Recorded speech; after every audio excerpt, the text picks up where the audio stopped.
Back home, new employment rules are expected to be announced that could require firms here to explore more avenues to hire locals before foreigners.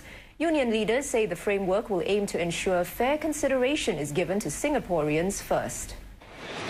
Foreigners now make up a third of Singapore's total workforce, and there's been growing concern that employers are bypassing locals and hiring foreigners instead. The Manpower Ministry said that a sizable number of participants at one of its Our Singapore conversation session thought that the playing field is somewhat unlevel between Singaporeans and foreigners for job opportunities.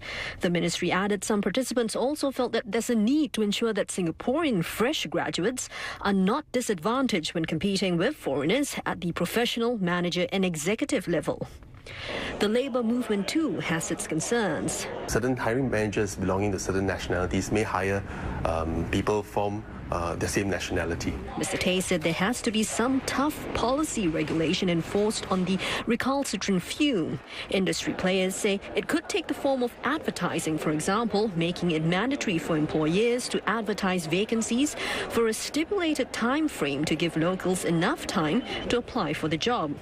Teeth in the form of restricting future work permits should an employer fail to prove that he's done due diligence in trying to fill the job post with a local. Employers, though, caution that this should not make the hiring process more onerous in an already tight labour market. The thing that I'm going to be interested to see around the regulation is the focus on hiring the best person for the job, regardless? Or is the focus on hiring a Singaporean in the first instance?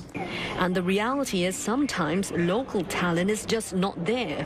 Small firms like this local electronics design company are already struggling with tighter restriction in foreign worker quotas as well as higher salary caps for skilled foreigners.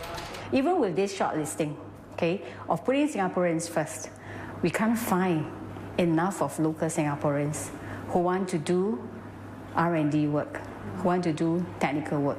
One suggestion is for micro firms or sectors where niche skills are required be exempted from the labour market test. Another way to retain the Singaporean core in the workforce is to ensure that skills and expertise from foreign employees are transferred to Singaporeans through mentorship schemes.